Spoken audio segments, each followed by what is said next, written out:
keraguan di antara banyak orang. Bahkan murid-muridnya pun ragu-ragu akan siapa pribadi Yesus. Padahal mereka selalu berkata, Tuhan, Yesus, Engkaukah Tuhan? Lalu mereka juga sering berkata bahwa Yesus adalah Tuhan. Tetapi begitu banyak keraguan-keraguan di dalam diri mereka, sehingga itu membutakan pikiran dan juga mata rohani mereka, sehingga mereka tidak dapat berbuat apa-apa selain mereka menyingkir daripada apa yang sudah Tuhan nyatakan dalam hidup mereka. Mereka seolah-olah tidak memiliki harapan lagi, karena dipikir bahwa Tuhan Yesus mati. Tetapi Tuhan Yesus itu hidup. Katakan sama-sama saya, Tuhan Yesus hidup. Tuhan Yesus hidup. Dia tidak mati, Bapak Ibu Saudara.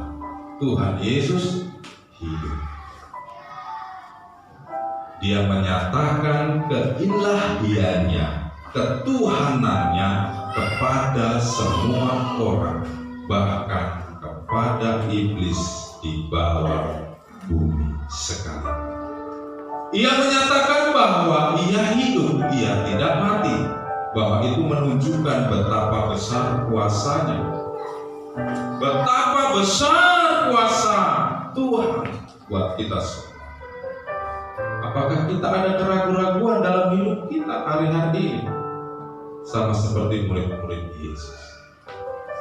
Saat mereka berkata, Yesusku mati, Yesusku disalib, Yesusku mati di kayu salib, ia ditombak, dikasih duri di dalam kepalanya, di atas kepalanya, lalu ditusuk oleh tombak.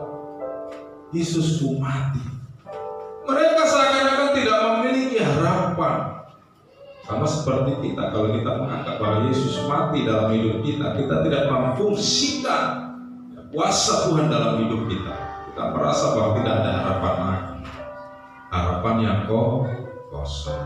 Maka sebab itu, jika kita orang-orang percaya tidak pernah libatkan Yesus, kuasa Roh Kudus di dalam hidup kita, maka kita menjadi orang-orang yang kosong. Ada lagi sekolah minggu, tapi ini tidak tahu yang ngarang ini dari mana asalnya. Hidup tanpa Yesus seperti saya nggak tahu hidup tanpa Yesus seperti donat itu seperti apa. Donat kan tengahnya lubang, bolong. Hidup tanpa Yesus seperti donat. Terus terusannya gimana, Pak? Ada lubang kosong. Ada lubang kosong di dalam hatinya. Hidup tanpa Yesus seperti kita hidup di dalam kekosongan. Pernah lihat orang yang setengah 12, Bapak Ibu Saudara? Pernah lihat orang setengah 12? Setengah 12 itu jiwanya terganggu. Orang yang jiwanya terganggu, di dalam jiwanya itu tidak terisi, kosong. Itu iblis yang pakai. Kalau jiwa kita iblis yang pakai, kita itu nggak ngerasa apa-apa, ya.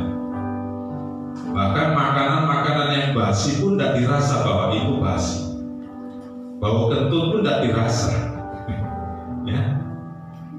Dia tidur di comberan pun, ya, di got-got yang kotor nggak terasa. Dia tidur di tempat sampah nggak terasa karena jiwanya udah nggak terasa lagi. Itulah orang yang sakit jiwa.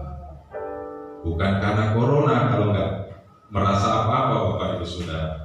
Itu orang yang sakit jiwa. Jadi jangan sampai hatimu kosong, jiwamu kosong. Selalu hadirkan Yesus di dalam hidup, maka engkau akan terisi penuh bencana-bencana.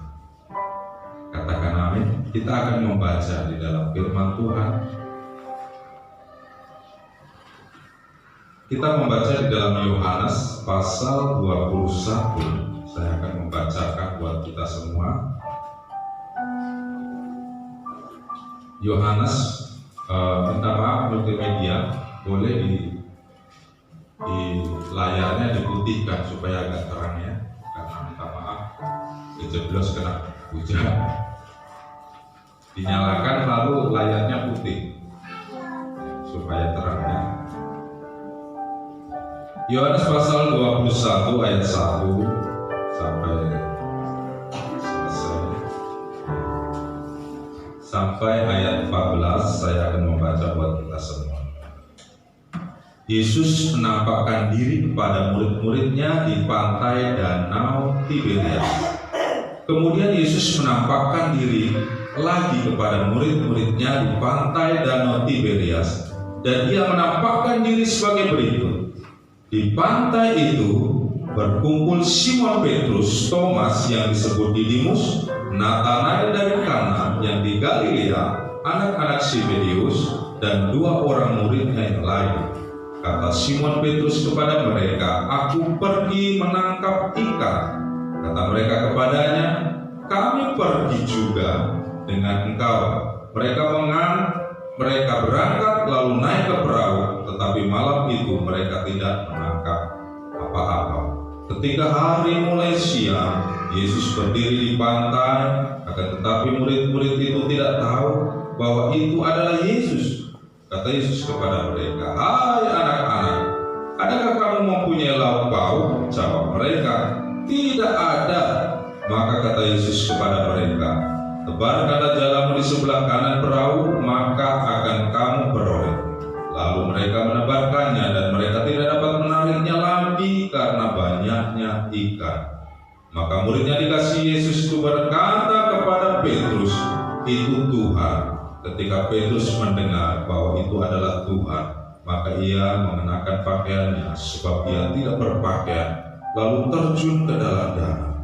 Murid-murid yang lain datang dengan perahu karena mereka tidak jauh dari darat, hanya kira-kira 200 asta saja, dan mereka membelah jala yang penuh ikan itu. Ketika mereka tiba di darat, mereka melihat api arang dan di atasnya ikan dan roti.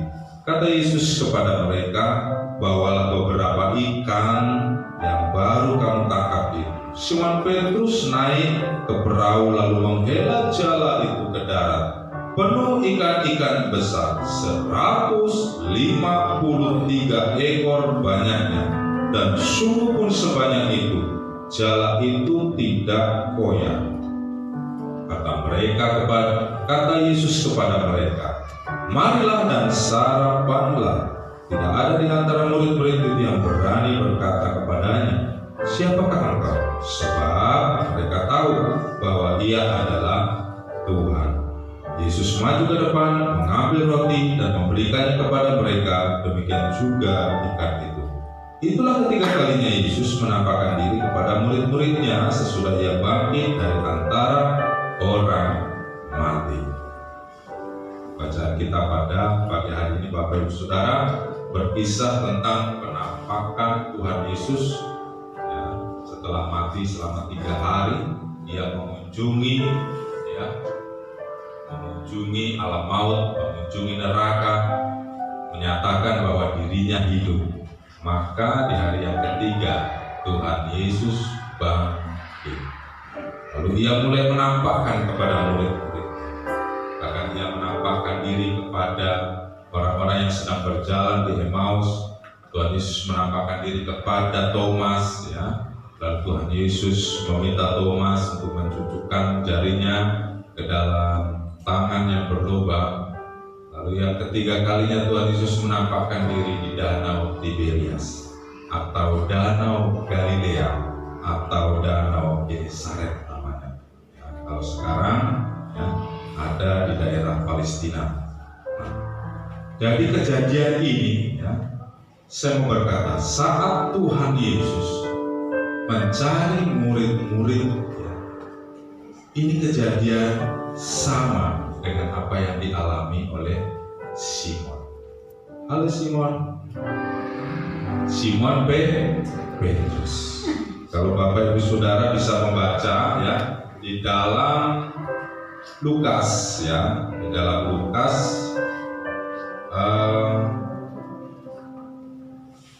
dalam Lukas ayat pasal yang kelima, itu tentang penjala ikan menjadi penjala manusia. Bapak Ibu Saudara baca, awal mula Yesus mencari murid-muridnya. Kejadian ini pernah dialami oleh Simon Petrus. Waktu Yesus mencari murid-murid dan Simon Petrus sedang mencari ikan dengan saudara-saudara. Saat Simon Petrus mencari ikan, Yesus datang. Hari ini engkau kujadikan penjala ikan. Tapi sebelum Tuhan Yesus berkata begitu, Simon Petrus juga mencari ikan penjala, bukan memancing. Kalau memancing dapat satu-satu, seperti kita di wisata kebun kemarin. Tapi ini menjala. Pada waktu menjala, saat pertama kali Yesus bertemu dengan Simon Petrus, jala Simon Petrus tidak mendapatkan hasil apa-apa.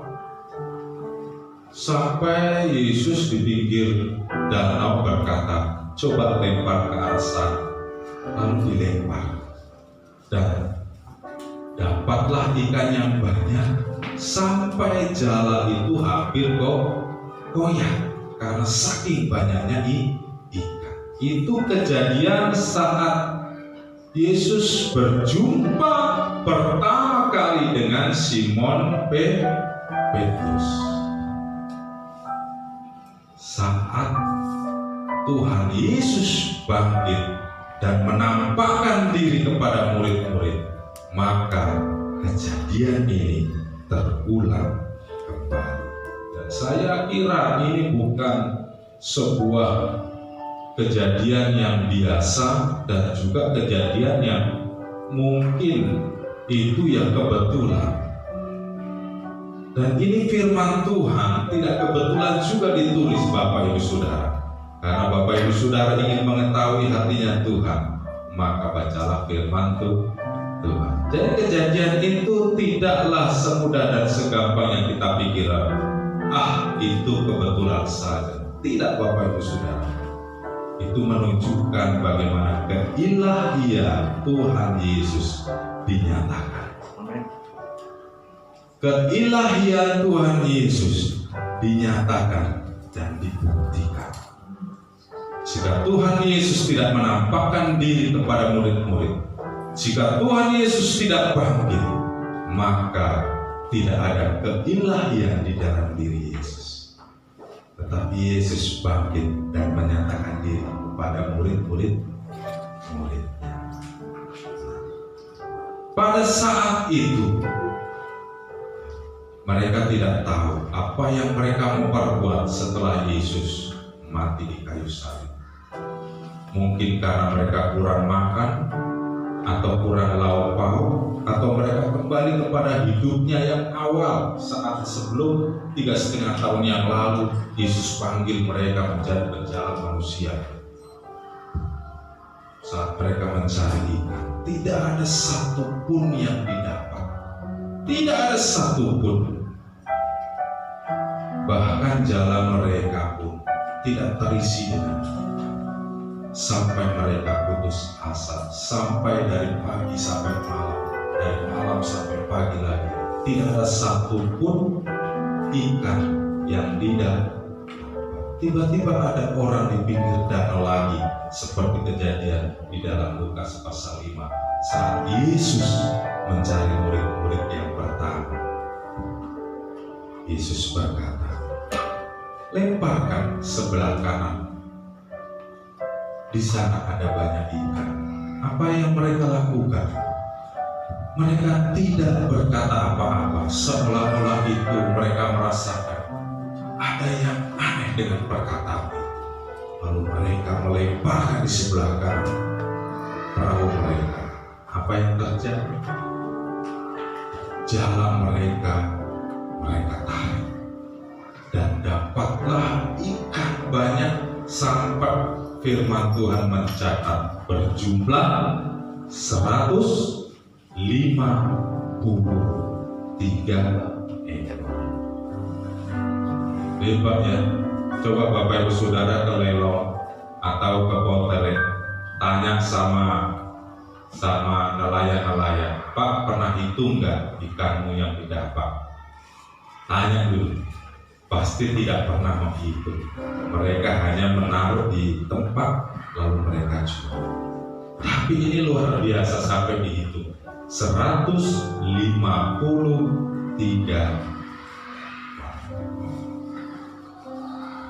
Dan saking banyaknya, jalannya pun tidak kok. Di saat itulah mereka merasa ada yang lain. Lalu murid yang dikasih oleh Tuhan berkata kepada Simon Petrus, "Itu Tuhan, itu Yesus kita yang mati. Kita pernah seperti itu dulu sebelum kita mengikutnya." Maka Simon Petrus, orang yang paling kuat dan paling dekat dengan Yesus. Simon Petrus ini sebenarnya murid yang paling banyak. Bapak Ibu Saudara, saya tanya, ada nggak di sini yang tahu siapa nama-nama murid Yesus? Nama murid Yesus ada, bisa dilihat di dalam Matius pasal 10, Bapak Ibu Saudara. Itu murid Yesus. Ya. Jangan sampai salah. Siapa murid Yesus? Daud. Siapa murid Yesus? Saul. Ya. Murid Yesus ada di Matius pasal 10. Ya, termasuk Thomas, Matius, Yakobus, Tadius, ya, Simon orang Selot, dan banyak lagi. Simon Petrus ini kenapa menjadi fokus di dalam pemberitaan ini? Ya, karena Simon Petrus orang yang paling berani dan paling garang orang pada waktu itu. Tahu garang Bapak Ibu Saudara? Dia orang yang paling ngotot. Makanya Tuhan Yesus sampai bilang gitu, di atas batu karang ini aku akan mendirikan gereja. Simon Petrus ketika didengar itu Yesus, langsung dia pakai baju, lalu dia meloncat ke dalam dan dia pergi ke seberang, karena dia tahu itu Yesus. Maka apa yang terjadi? Kembali mereka duduk sehidangan dengan Yesus, tetapi dengan ikan yang menjadi hidangan pada waktu itu. Luar biasa. Tuhan Yesus bangkit dari antara orang mati, tetapi ia masih sarapan bareng sama murid-muridnya. Kita senang gak kalau kita makan ditemani oleh Yesus? Senang gak kita makan ditemani oleh Yesus? Jangankan ditemani oleh Yesus, oleh Bapak Menteri aja kita senangnya bukan main. Kemarin ada orang NTT ya, dikasih jaket sama Pak Jokowi. Oh, senangnya minta ampun. Apalagi duduk sehidangan dan makan. Maka setiap hari izinkan Tuhan ketika kita makan duduk sehidangan dengan Tuhan. Jangan lupa martami. Ada yang tahu bahasa Batak? Martamiang itu apa? Berdo.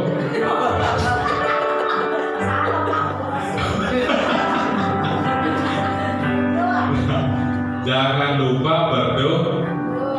Jangan sampai begini. Ini lagi, tiap hari ini lagi.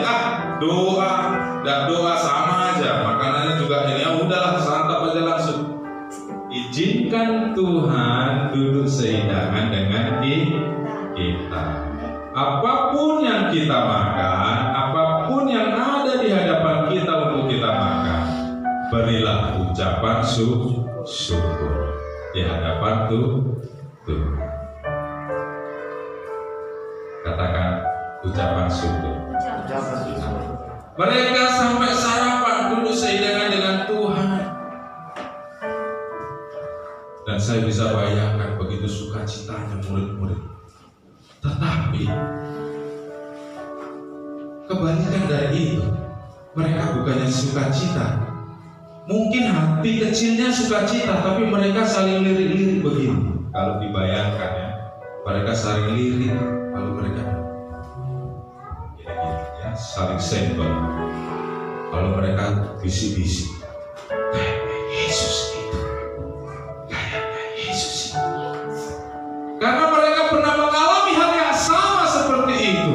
Mereka tidak mendapat apa-apa, padahal kalau diukur secara pengetahuan, Simon Petrus dan saudaranya dan yang lain adalah orang yang berpengalaman di bidangnya, yaitu nelayan, cari ikan. Tapi orang yang berpengalaman pun pernah gagal. Bukan gagal dalam bercinta, ya bagus. Orang yang berpengalaman di dalam kerja, orang yang berpengalaman pun bisa gagal. Simon Petrus dan saudara-saudaranya bukti nyata di dalam firman Tuhan. Tidak satu pun mendapatkan ikan. Maka pengalaman itu tidak dijadikan sebuah tolak ukur untuk keberhasilan. Ayo. Pengalaman tidak bisa dijadikan tolak ukur untuk kita berhasil. Nah, keberhasilan menurut firman Tuhan itu apa? Keberhasilan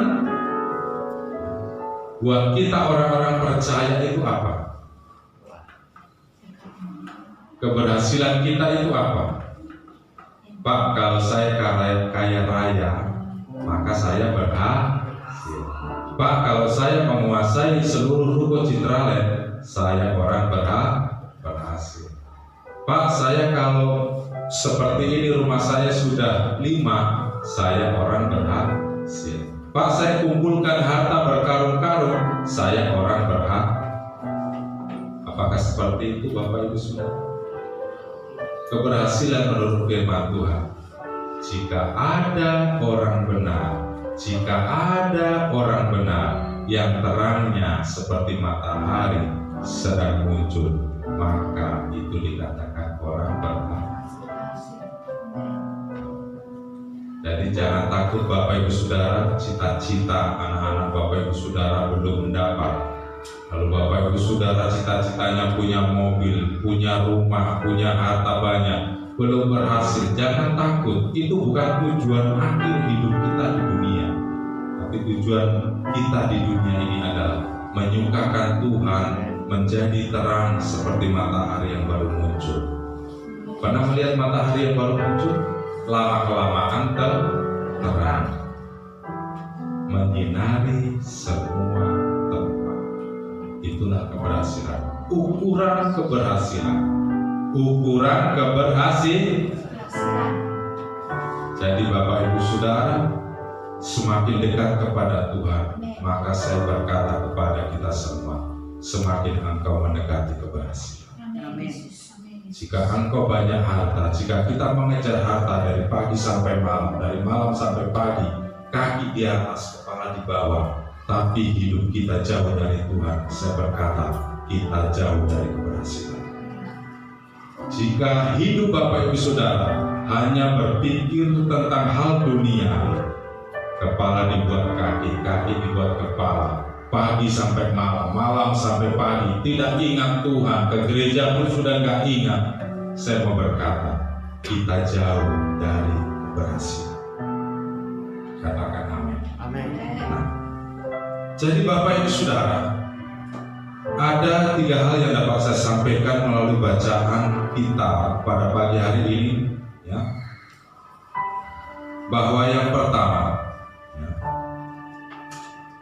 keberhasilan hidup kita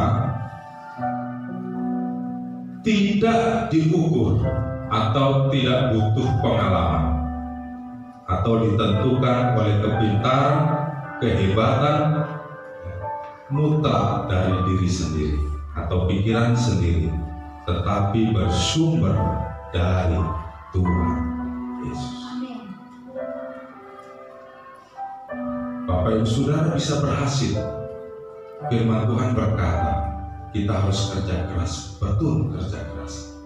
Firman Tuhan berkata, cari harta boleh atau tidak? Boleh. Tetapi ukuran keberhasilan, ya, jika kita menempatkan diri kita dengan tepat di posisi di mana kita berada, yaitu kita sebagai anak-anak Tuhan. Katakan sebelah kanan kirinya, di posisi mana kau sekarang? Di posisi mana?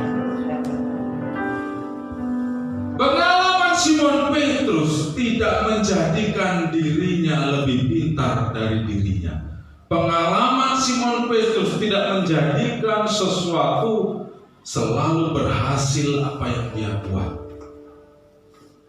Tetapi ketika Simon Petrus mengikuti apa yang Tuhan izinkan, maka jalan itu penuh dengan ikan. Bapak Ibu Saudara, keberhasilan kita katakan itu karena Tuhan. Jika kita berhasil di dalam segala hal, jika kita berhasil mencapai ranking 1 kuliah, jika kita berhasil seperti ini, jika kita berhasil melakukan seperti ini, katakan itu karena ada Tuhan. Kalau kita sudah berkata, karena aku kerja keras, karena aku begini, saya mau katakan kita sudah mulai meninggikan diri, dan itu pada waktunya Tuhan akan satu. Simon Petrus dan saudara-saudaranya dan murid-murid Tuhan yang lain tidak dapat berbuat apa-apa. Pengalamannya tidak membuat mereka berhasil.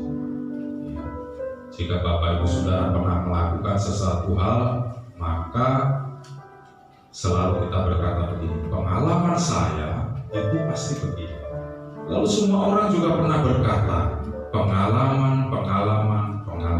Tetapi firman Tuhan berkata, pengalaman tidak dijadikan ukuran atau tolak ukur yang mutlak untuk kita menuju keberhasilan. Jika tidak dilibatkan Tuhan. Oleh sebab itu, di dalam segala hal Bapak Ibu Saudara, libatkan Tuhan Yesus. Libatkan Tuhan Yesus itu yang seperti apa, Pak? Saya bercerita begini. Dari ujung rambut sampai ujung kaki, kita ini milik siapa, Bapak Ibu Saudara? Milik Tuhan. Kita diciptakan, ya, sebelum kita menjadi manusia utuh, kita masih menjadi hormon, ya, kita di perut ibu, ya, lalu dibentuk jadi manusia. Bapak Ibu pikir, ya, itu karena ibu kita maka terbentuk. Itu Tuhan yang membentuk, Bapak Ibu Saudara. Itu Tuhan yang membentuk kita di dalam perut, di dalam rahim ibu kita. Jadi jangan pernah kita berkata, ya, bahwa itu bukan Tuhan yang berbuat, tapi memang begitu kodratnya. Saya mau berkata, ketika kita ada di dalam rahim ibu kita, Tuhan merajut kita. Tuhan membentuk organ tubuh kita, ada jantung, ada hati, ada mata, ada hidung, ada mulut, ada kepala, ada tangan, ada kaki. Tangan kita lengkap. Kita dirajut oleh Tuhan begitu indah. Katakan, aku dirajut Tuhan. Maka dari itu seluruh hidup kita ini milik Tuhan. Jangan pernah kita melalaikan sedikit pun, ya, Tuhan di dalam hidup kita. Pada hari yang ke-40, maka Tuhan Yesus naik ke surga. Dia tidak bersama-sama lagi dengan murid-muridnya, tetapi Yesus berkata, Aku akan memberikan penolong yang lain bagi engkau, untuk engkau bisa berbuat segala sesuatu yang kuperintahkan. Lalu pergilah ke seluruh bumi ini dan taklukkan bumi ini dengan kuasa nama Yesus. Maka kalau kita baca Bapak Ibu Saudara, Simon Petrus dipakai Tuhan dengan hanya jubahnya dipegang oleh orang, maka orang itu bisa sembuh. Ini bukan doktrin ya. Ada yang pakai sapu tangan juga. Ini bukan doktrin. Inilah namanya pengalaman. Simon Petrus memiliki pengalaman hidup.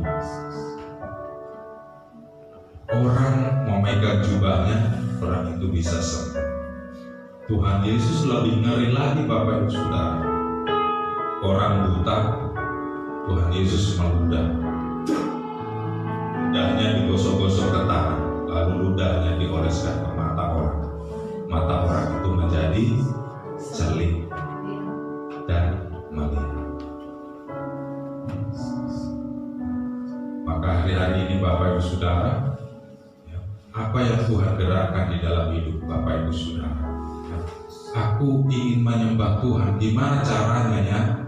Saya mau berkata, tidak ada cara yang lain selain apa yang digerakkan oleh Tuhan dalam hati. Aku ingin bernyanyi, nyanyi saja. Aku ingin angkat tangan sambil nangis. Aku karena terharu Tuhan Yesusku baik. Angkat tangan sambil nangis.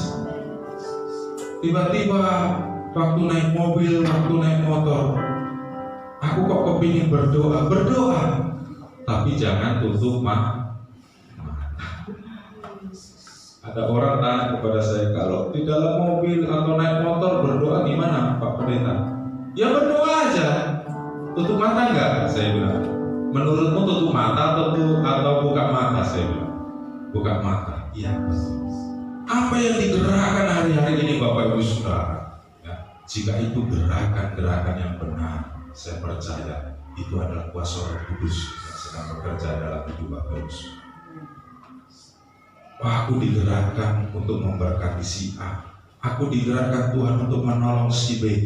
Aku digerakkan Tuhan, aku ingin datang ke rumah dia dan aku ingin berdoa. Aku digerakkan Tuhan, aku ingin datang ke rumah orang tuaku. Aku ingin peluk orang tua aku. Aku digerakkan Tuhan. Aku digerakkan Tuhan. Jika itu gerakan-gerakan yang baik dan benar Bapak Ibu Saudara, maka saya percaya kuasa Roh Kudus sedang bekerja dalam hal ini. Tetapi jika ada yang begini, aku ada gerakan hati membenci orang itu bukan gerakan Roh Kudus Bapak Ibu Saudara. Itu gerakan iblis. Itu gerakan iblis yang ingin mengacaukan hidup kita. Jadi hari-hari ini Bapak Ibu Saudara, saya mau berkata, teruskan kebaikan, kebenaran yang Bapak Ibu Saudara sudah lakukan dan lebih next level di hadapan Tuhan lagi. Katakan amin. Amin. Jadi libatkan Tuhan di dalam hidup kita. Libatkan Tuhan. Amin. Libatkan Tuhan. Yang kedua, kehadiran Tuhan Yesus itu memberi warna, memberi makna tersendiri bagi orang yang percaya.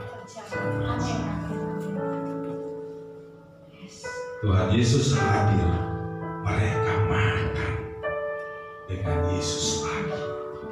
Mereka walaupun berpikir senggol-senggolan, mereka bilang, kayaknya saya kenal orang ini, kayaknya saya kenal orang ini. Tetapi hati mereka berkobar-kobar. Setelah Yesus menyatakan diri, akulah Yesus. Murid-murid ini senangnya minta ampun. Hati mereka yang tadinya gundah gulana, hati mereka yang tidak nyaman, hati mereka yang penuh keraguan-raguan, mereka mulai memiliki semangat, mereka mulai memiliki roh yang menyala-nyala dan api semangat di dalam hidup lagi. sehingga firman Tuhan mencatat ke-12 murid Yesus dan murid-murid yang lain memberitakan Injil sampai ke seluruh dunia, sampai akhirnya di tempat kita di Makassar ada orang Kristen. Itu karena mereka, Bapak Ibu Saudara. Bayangkan kalau mereka malas-malasan, Yesus mati di kayu salib, malas aku, sudahlah kita kerja aja kayak yang dulu. Tapi kehadiran Yesus, kebangkitan Yesus, kehadiran Yesus membuat mereka semangat dan memiliki roh yang mendalam. Nah, ciri-ciri orang yang hidupnya menghadirkan Yesus di dalam dirinya, pasti orang itu bergairah, orang itu bersemangat, orang itu sukacita. Katakan kanan kiri, ada sukacita.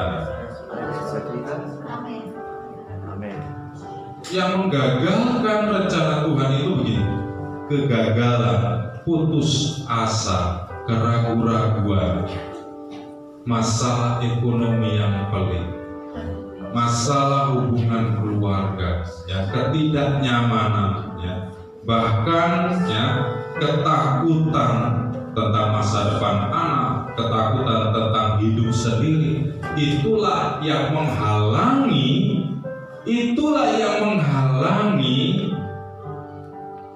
hubungan kita dengan Tuhan. Namun jika Yesus hadir dalam diri kita selalu hadirkan Tuhan dalam hidup kita. Kita minta Roh Kudus tolong saya. Kita berkata, suami-suami berkata, aduh, istriku ini lebih cerewet daripada orang cerewet. Lalu istri-istri berkata, aduh, suamiku ini lebih keras dari orang yang keras. Lalu anak-anak berkata, bapakku sama mamaku ini begini-begini, lebih begini daripada orang yang begini. Hadirkan Yesus di dalam hidup kita. Katakan amin.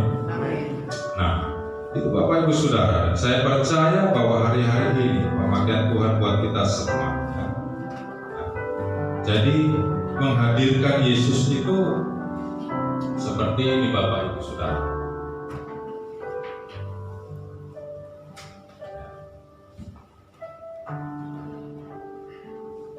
Jika tanpa Roh Kudus dalam hidup kita sedang menekan tombol off untuk lampu ini bisa mati.